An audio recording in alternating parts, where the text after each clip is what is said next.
Gentlemen and ladies. It was like a fire sweeping through a dry forest.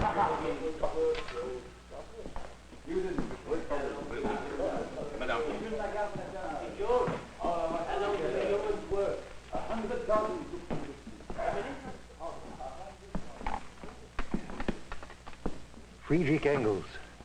You may have heard of me. And you may heard of me, Mikhail Bakunin. Mark Alexandrov, gunner first class of the cruiser Aurora.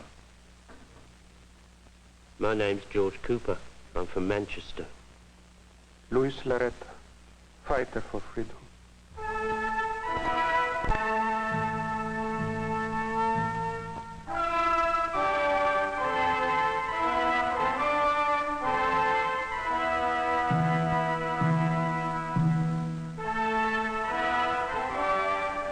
A memorial to Karl Marx, buried in exile in London. A more significant memorial to the power of his ideas was the appearance, only 17 years after his death, of a new underground newspaper in Russia. Iskra, The Spark, December 1900. Editor, Vladimir Ilyich Ulyanov, known as Lenin. Policy, Marxist. Motto, out of this spark will come a conflagration.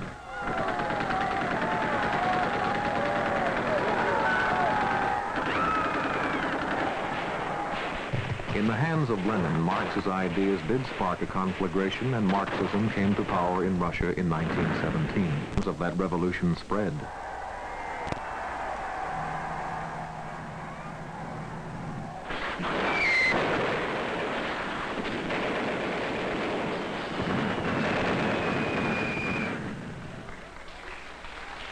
Today, a little more than 50 years after that first conflagration in Russia, 1/3 of the world is ruled under the banners of Marxism.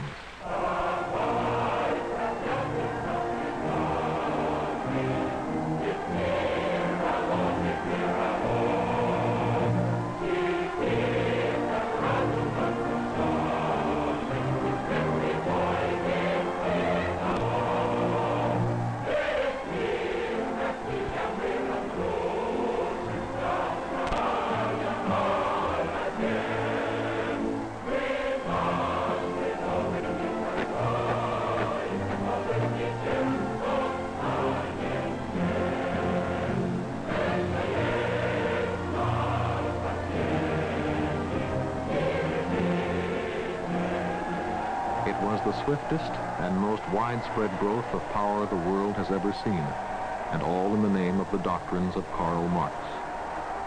What is the power of these doctrines? How did it happen?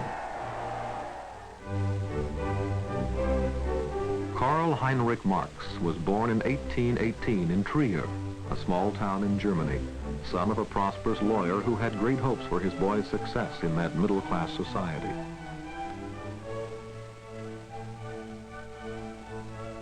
Young Marx attended university in Bonn and Berlin, getting into some student scrapes, drunkenness, and dueling. As a student, Marx naturally came under the influence of the fashionable ideas of the German philosopher Hegel, who developed the concept of dialectics, the synthesis of a new idea from the struggle of opposed old ideas, a concept that was to greatly influence Marx. Yes? You are talking of an historical figure. I think you should speak also of the man. Madam? Jenny Marx, born Baroness von Westphalen. Karl and I were married after a 7-year courtship. I was 4 years older than him, you know. He was a great man. A strange man. Did you know he once wrote poetry?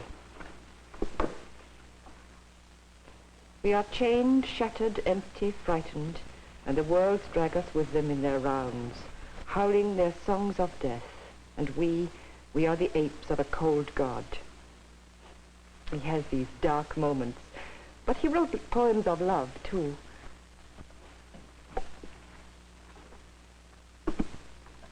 We have a difficult life, hard and poor, very poor, but it is not without moments of happiness. While still a student, Marx abandoned in turn his studies of law, poetry, and academic philosophy. He said, The philosophers have only interpreted the world in various ways. The point is to change it. At 24, Marx had found his goal. What was this world that Marx was determined to change? The Victorian period was a time of great new forces. Science was transforming man's understanding of his world. It was also questioning his origins and the very roots of his faith. Industrialization with its machines was changing the way men worked and lived. The new middle class, the bourgeoisie, had destroyed the absolute power of the kings. Their loyalty was no longer to their rulers, but to their nations and to industrial expansion. In their clubs, they said, "Where there's muck, there's brass. Dirt makes money." It was a confident, prosperous time, but not for the workers. For them, the Industrial Revolution brought a life that often was more brutal, poor, and squalid than before. There was fertile ground for revolutionary political theories among the cruelly exploited workers.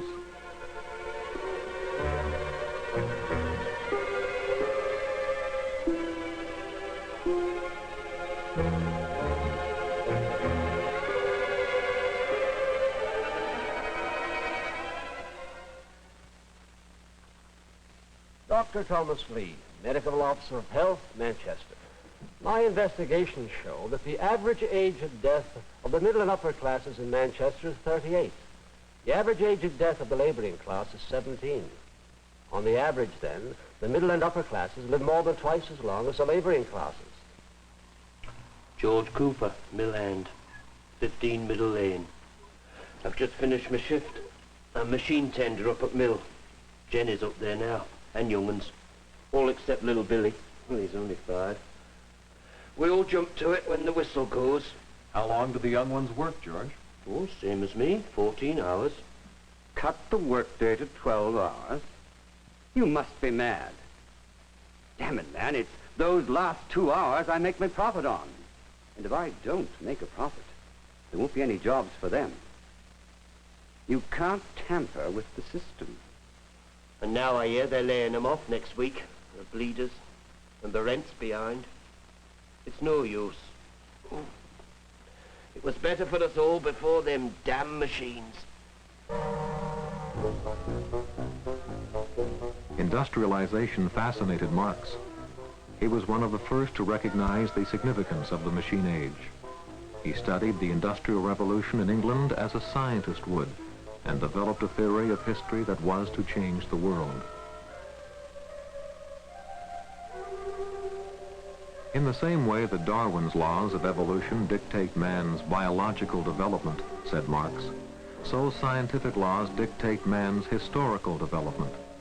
Marx's theory was as revolutionary and influential as Darwin's, and essentially as simple. Individual man has been concerned mainly with his own livelihood, said Marx. He does not shape history, nor is history determined by chance. Rather, it is subject to laws, the laws of economics. The realities of economics have produced our philosophers and scientists, our geniuses, our proudest accomplishments. Political leaders arise from the realities of economics which color every aspect of our lives and our beliefs. All the things in which man glories are born of economics. All our achievements, all our history are dictated by the way man produces and divides wealth. The basic law of history is the conflict between the exploiters and the exploited. Marx called this the class struggle. Always the exploited finally overthrow their exploiters, and a new society is born. But always a new class of exploiters develops, who exact their tribute from those below them. The long reign of the feudal aristocracy was opposed by the bourgeoisie, the new class which finally came to control the trading and manufacturing towns which grew up in the Middle Ages. The bourgeoisie sparked the Industrial Revolution and the new capitalism which exploited the workers. Marx also, in turn, believed that capitalism was essential, for without capitalism, industrialization would have been impossible. But the confident bourgeoisie will not retain their wealth. They are doomed to be overthrown. By whom? By the new working class, the proletariat. Why? Marx's laws say that the capitalist can only pay his workers just enough to keep them alive. These laws also say that the poverty of the proletariat must get worse and worse. There is no escape from this cycle. Because of these and other inherent weaknesses, capitalism will begin to fall apart. When the historical process is complete, but not until then, the class-conscious proletariat will overthrow its oppressors, the bourgeoisie, in a final revolution. Then, says Marx, socialism will inevitably replace capitalism. Everything will be run on behalf of the workers, the dictatorship of the proletariat. Under benevolent state ownership, there will be plenty for everyone. Finally, said Marx, the elements of control, even the state itself, no longer needed, will wither away and socialism will give way to the final system, to communism. Marx did not describe his ideal state in any detail. That was in the future. Marxism is not really about socialism or communism. Its chief concern is industrialization. Marx's theories had great appeal. They dealt with that looming fact, industrialization. They seemed to be thoroughly scientific. They appealed for human freedom and justice. Perhaps it is time you heard from an authority. Friedrich Engels, German-born, resident in England. I'm a capitalist myself, or rather half of me is, partner in a textile mill in Manchester. So most of my profits go to the cause of communism.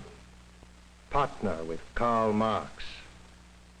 Sometimes it's even difficult for me to tell what he wrote and what I wrote, but he is the genius. I was meant to play second fiddle. Build. We must smash the military bureaucratic complex, smash the state. Good day, Friedrich. Good day, Mikhail. Mikhail Bakunin, nobleman, former officer of the Tsar, revolutionary anarchist. Anything that limits personal liberty is evil. Any violent destruction of authority is good. No, not your sort of blind destruction. Now, science must be the... Fine. Then we will scientifically destroy the state. We get rid of law, order, property, authority. Get rid of property, yes, but Mikhail, anarchism is an emotion, not an ideology. Emotion is dust in the eyes. You are a Mohammed without a Koran, Mikhail. You will achieve nothing without a doctrine. Nothing but noise and dubious excitement. There must be a revolution, a bloody revolution, yes. But it will only succeed if it is based on doctrine. Our doctrine.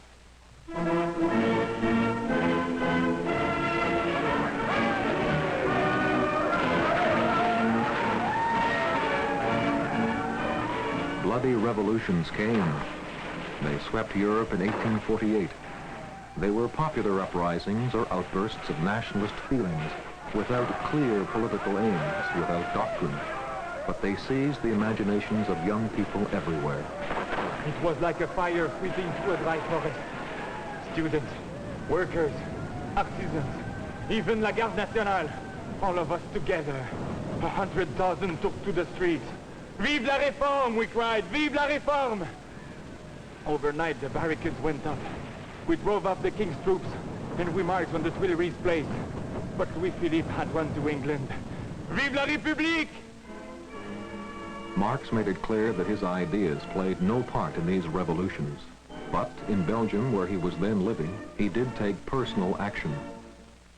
Karl had just inherited 6,000 gold francs, the only large sum of money we ever had. He gave 5,000 francs to buy arms for the Belgian workers. And he taught them revolutionary tactics. The secret police found him out. We both were jailed and exiled again. Finally, there was no place left for us to go but London. And here we have stayed.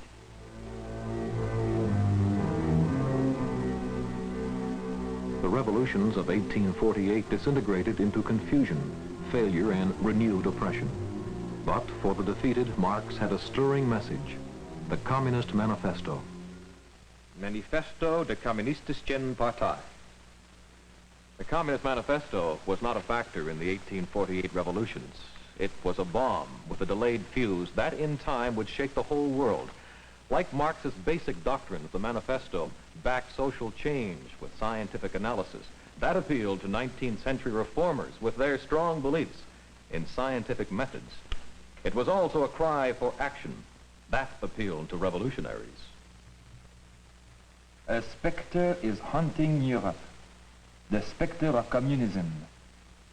The manifesto is to Marx's full doctrines somewhat like a national anthem to a country.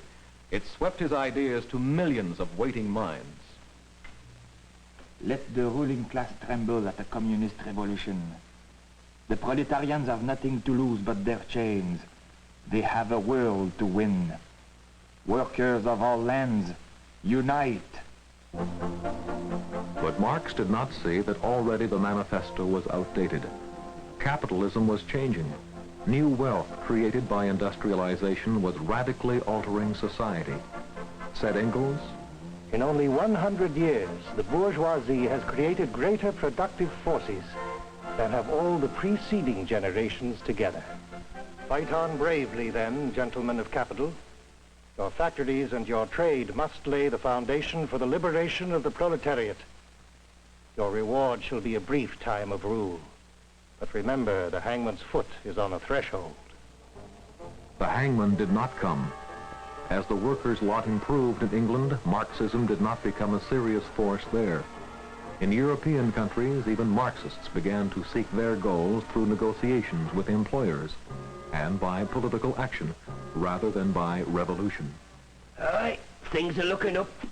There'll be no more grinding of the heads of the poor, I'll say. The owners? Eh? Oh, no. No thanks to them bleeders. No, it's the union. I'm shop steward now, you know. Them mucky mucks down in Westminster are listening for the change. 10 hours a day and a thicker wage packet. A fair day's work for a fair day's pay. That's what I always say. In most of Europe, Marxism was not taking hold. There was, though, one great nation where the ground for revolution remained fertile, Russia. Russia, in most ways, was still a feudal country of peasants and aristocratic landlords, ruled by the Tsar of all the Russians. But Russia was restless with a strong tradition of anarchy and terrorism that had been ruthlessly suppressed. This man, Vladimir Ilyich Ulyanov Lenin, armed with the doctrines of Marx, revived the hopes of Russian revolutionaries. Without him, Marxism might have failed or been softened, as in Europe. To the teachings of Marx, Lenin added the Russian revolutionary fire and love of conspiracy. According to Marxist doctrines, Tsarist Russia was not ready for the final revolution. Capitalism was at an early stage. Industrialization was primitive. Revolution must wait, said many Marxists. But Russia was a vulnerable country.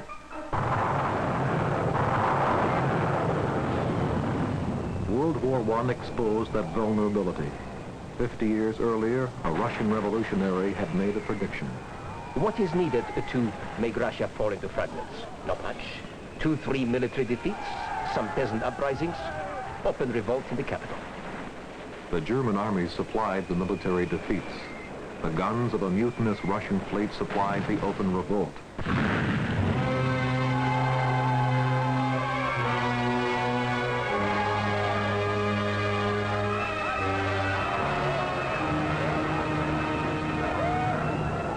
In 1917, Russia did fall into fragments. The Tsarist state vanished, and into the vacuum, taking a huge non-Marxist gamble, moved Lenin and his radical party, the Bolsheviks. Lenin had many rivals to power in the confusion that followed, but with ruthless skill and determination, he triumphed. Friedrich Engels could have predicted it. The communists have the advantage of clearly understanding the line of advance, the conditions, and the ultimate results of the movement. To Lenin, the line of march was clear. Modernize, industrialize, build a strong central state, copy the capitalists, To do that, Lenin soon stamped out the democratic and anarchist elements among the revolutionaries. The Moscow head of the Extraordinary Commission to Combat Counter-Revolution and Sabotage reports an incident yesterday in a tavern where criticism was made of the Bolsheviks. Now, members of the Cheka who were present were forced to shoot 7 of these hooligans. And this brings to 6,300 official executions by the Cheka this year. As Comrade Lenin said, great problems in the life of nations are decided by force. Mark Alexandrov, gunner first class, formerly of the cruiser Aurora. Our guns helped make the revolution, and that is a fact. Do you know that Comrade Lenin called us the pride and beauty of the revolution? That was 4 years ago, November. And now I rot here and most of my comrades slaughtered by the Red Army. I'm sure Comrade Lenin cannot know. What happened? Can you tell us? We were stationed at the base at Kronstadt. We demonstrated and made demands. They called it mutiny. What did you seek? Little enough. We sought freedom of action for all political parties of the left. We sought freedom for the peasants to do what they liked with their land. We sought equal food rations for everybody. We sought the end of special privilege for the Bolsheviks. The Communist Party sets aims which the working class does not understand completely today, but which they will understand tomorrow. The communist officials set about to make Russia into a 20th century centralized industrial state, trying to do in a few years what had taken Western Europe almost 100. To a large extent, they succeeded. But Karl Marx would not have recognized in the drabness of the human values the Marxist socialist nation he envisioned. Dictatorship of the proletariat, directing the masses like a chief engineer running a machine. How could Marx fail to see that would betray all the people's hopes? Marxism, wherever it has taken hold, has meant material progress sometimes, but always at the cost of personal freedom and human values. The reverse of what Marx foresaw. Yet his ideas seem still to be attractive to many today, especially in underdeveloped nations struggling out of poverty. Our people must own their own land, own their own factories, own their own mines and oil fields. Luis Larreta, Marxist, fighter for freedom. You have seen my country, and what did you see? The Hilton Hotel? Or did you see also the slums and the plantations? And what do you offer? Birth control and handouts for happy peasants? In nations where Marxism is deeply rooted, or in those where it is only beginning, the theories of Karl Marx seem always to bring with them both promise and tragedy, and the same bedeviling arguments about the man and his ideas that have always been there. History is on our side. Marx is a visionary.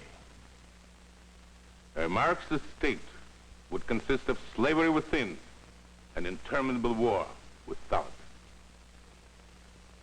Why am I still in prison? What has happened to our revolution? Bye, everyone.